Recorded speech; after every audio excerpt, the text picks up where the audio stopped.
Alam mo yung naiyak ako pero ayaw ko sanang umiyak kasi ang pangit ko sa camera kaya niwasan ko umiyak.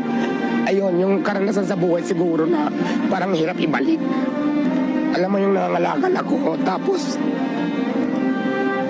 wala ka namang ginagawang masama. Lahat na ng diskriminasyon na sa akin na alam mo yung nilalaban ko yung sarili ko. Tapos kalakal lang naman yung hinahanap natin para mabuhay ako.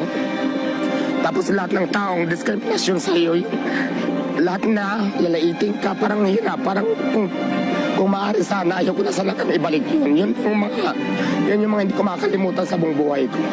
Nakakaiyak. Paus ako, sorry. Yun yung mga moment na ang hirap ibalik.